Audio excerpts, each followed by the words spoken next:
1971 মুক্তিযুদ্ধে পিরোজপুরের সুখরঞ্জন বালির ভাই বিশাব আলী পাকিস্তান হানাদার বাহিনীর হাতে নির্মমভাবে নিহত হন।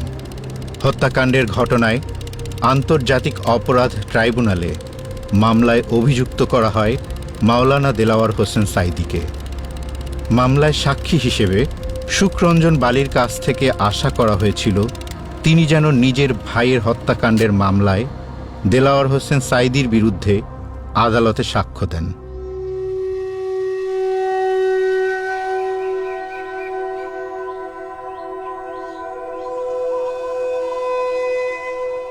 আমার নাম হলো সুখরঞ্জন বালি। আমি ওই বড় বড় ঘর তুলতাম। আমি নদীতে ট্রলার মাছ ধরে ট্রলার গড়তে পারতাম। চতুর্মাস পড়লে আমি শিবই আমি ঘুরতাম। আর এখন বর্তমানে আমি সবারই আরাধনা করি। আমি বেশিরভাগ যে বাবা লোকনাথ আছে ভিতরে, তারই আমি হৃদয়ের ভিতরে সবসময়ের জন্য জপনা, আমি তার অনুসারে আছি।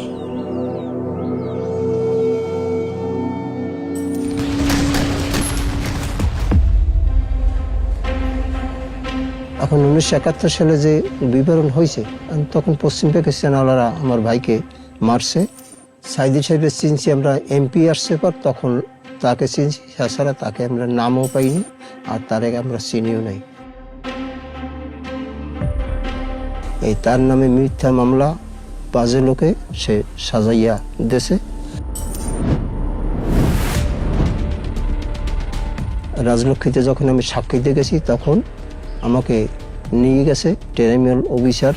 আমার সামনে বসে আমার কাছে জিজ্ঞাসাবাদ করতেছে, তুমি কি জানো সাঈদী সাহেবের বিষয়ে? সে একজন ভালো লোক, সে যখন এমপি ছিল তখন আমরা মায়ের কোলে আমরা ঘুমাইছি। সে এইরকম পরিস্থিতি সে আমাকে রাখছে ভালোভাবেই। আমি তার নামে আমি মিথ্যাটা বলতে হবে, এই কথা বলতেছি। এর মধ্যে পিছনে আপনার যারা এই নাটক তৈরি করছে, হেইরা আমার এখন বসে রাজলক্ষ্মীতে বসে আমাকে মারধর করছে। আমি বলছি, না, তোমাদের খাওয়া খাইয়ে আমি আসি নাই, আমি যারে দেখি নাই, আমি শুনি নাই, আমি হেরে বলার মতন আমার কোনো শক্তি নেই। কারণ না, আমরা যা বলবো এইটাই বলবা সাঈদী সাহেব মাসে আমি মিথ্যাটা বলতে। এইরকম করি আমাকে কয়েকবার আমারে মারধর করছে। আমি জ্বালা সহ্য না করিয়া আমি ওইখান দিয়ে আমি উঠে আসছি। বাড়িতে চলে গেছে, তো রাত্রে আমাকে অনেক টাকা নিয়ে আসছে লোকজনে। আমি টাকার ভুক্তভোগী না বলে টাকাগুলো নে ওরে যা গাড়ি দেবো বাড়ি দেবো অনেক কিছু আমার লোভ দেখাইছে। আমি কোনো লোভে পরিবর্তন হই নাই।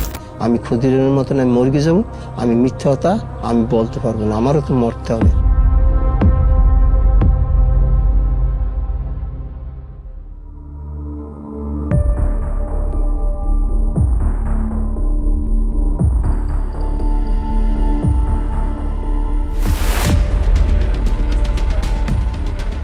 আমার যখন গাড়িতে আমার ব্যারিস্টার ছিল মিজানুর রহমান, আরও একজন ব্যারিস্টার ছিল, সামনের গাড়িতে ছিল মাসুদ সাঈদী। এই তখন মানে আমার গাড়ি যাওয়া দেখিয়া মানে গেটের দরজা আটকাই ফেলাইছে।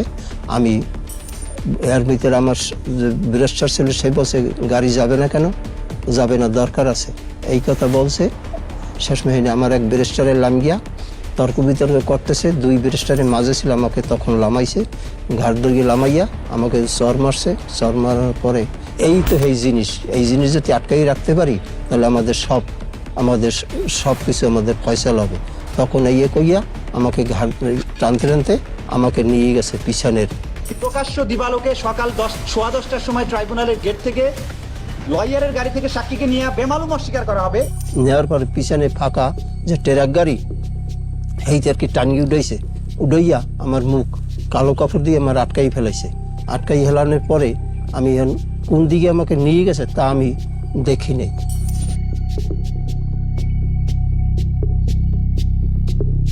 তা এরপর গাড়ি থামছে, থামার পরে গাড়িতে লামাইয়া চক্ষু মানে বান্ধ অবস্থায় ঘরের ভিতরে ঢুকাইছে।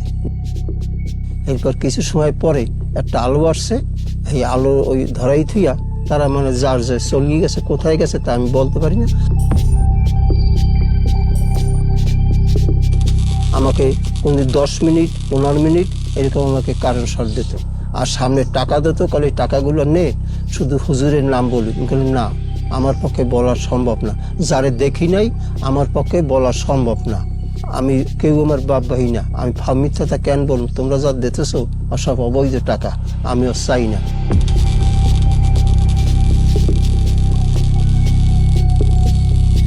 আমি অসুস্থ, মানে ওই ভিতরে যে কারেন্ট শর্ট দিয়েছে আমি হাঁটতে পারতাম না, মানে আমি উড়ি আর ওই পড়িয়ে যাইতাম।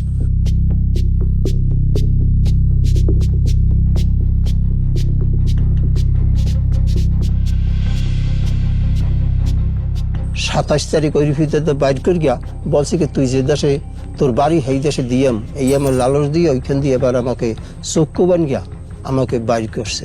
ফলে তোরে তাহলে কোন জায়গায় দিলে তুই যাইতে পারবি? আমাকে বলছে তাহলে যদি আপনারা যাবেন কোন পথ নিয়ে গাড়ি, যদি বাগেরহাট হয়ে যদি যান তাহলে আমাকে ওই বাগেরহাটের যে কোনো সীমান্ত দিলে আমি ওইখান থেকে বাড়ি আসতে পারবো। এই কথা কই আমাকে গাড়িতে উঠাইছে, কিভাবে চক্ষু বানিয়ে উঠাইছে। হেনে গাড়ি থামানোর পরে আমাকে কইতেছে করে লাম গাড়ির দা, মুখ খুলিয়ে দিয়েছে, মুখ খুলিয়ে দিয়েছে। আর গাড়ির পাশেই মানে আমার সমস্ত দিনে আমি পেশাব করি, মানে পেশাবে আমার পেট আমার ফুলিয়ে গেছে। তখন এই গাড়ির পাশেই আমি পেশাব করছি। পাশে বইসকেই দেখি যে মানে বাগানের ভিতরে একটু পথ, এই পথের ওখান দিয়া মানে ওই পাশে দেখা যাইতেছে বিসি বসা।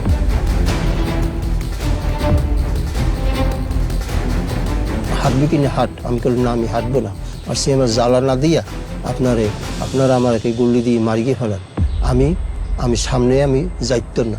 তখন তারা আমাকে দুইজন মানুষের ঘাট ধর গিয়া আমাকে নিয়ে বিসিফের হাতে নিয়ে দিয়েছে।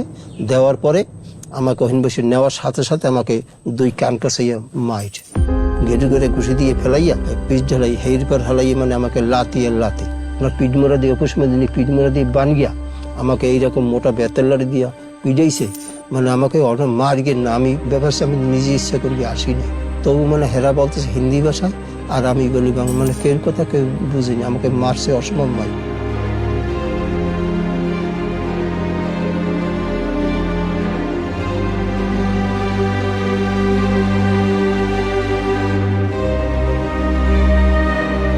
সাতাশ তারিখে এই ঘটনা।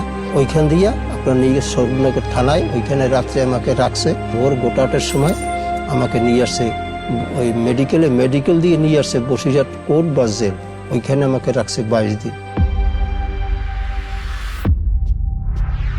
22 দিন আমাকে দমদম কারাগারে নিয়ে গেছে। আমি খুব অসুস্থ। ওই পাতলা যে আপনার ওই টিনের প্লেট আছে 4 কাপের নিচে দিয়ে, ওই আর দীর্ঘ 1 প্লেট ভাত খাইতেন ডেলি দুপুরের সময় 12টার সময়। আর ওই 2 লিটার পানির বোতল, ওই 5 বোতল 6 বোতল পানি খেয়ে থাকতাম। আপনার দূর সম্পর্কে আমার ভাগ্নে পাইছি ওই দমদম কারাগারে। তার কাছে আমি আমার বিবরণগুলো বলছি। সে আমার বাংলাদেশে আসছে, আসার পর আমার বাড়ি স্ত্রীর কাছে বলছে। তারাই আর কি আপনার গেছে। যাওয়ার পরে বিশ্বের মানবাধিকার সংস্থায় মানে বিভিন্ন দেশের লোক আমাকে সহযোগিতা করছে। তার অনুসারে আমি বাংলাদেশে আমি আসছি।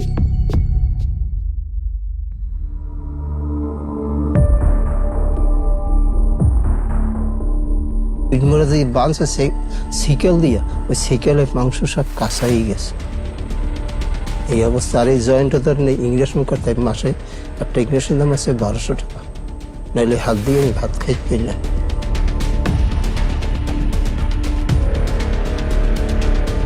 আমি কোনো কথা সততা নিয়ে আস কথা না, আমি কিছু এই কষ্ট করলাম, এই কষ্ট থেকে এইভাবে কিছু জীবনটা কিন্তু আমার যাবে। আজ কত বছর চিন্তা করি, 14-15 বছর আমি কিন্তু এই দুরবস্থায় আছি।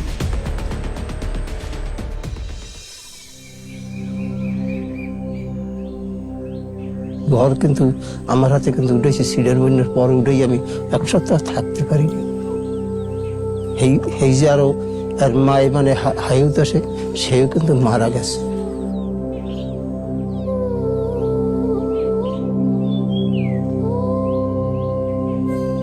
আমার জন্য শোকে, তারপর শেষ।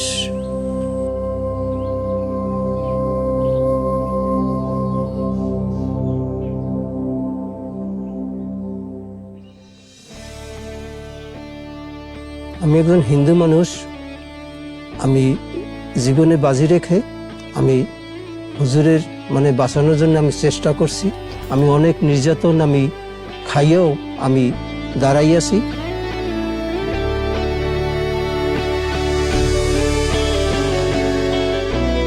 আমার এই জন্মস্থান আমার ভালো লাগে। হিন্দু মুসলমান সবাই যদি আমার এক লগে আমরা চলাফেরা করি, আমরা খুব সুন্দর লাগে। এই দিয়ে মানে কোনো যেন বিশৃঙ্খলা না হয়, আমি যাতে শান্তভাবে থাকতে পারি, এই সবাইকে আমার এই আকুল আবেদন।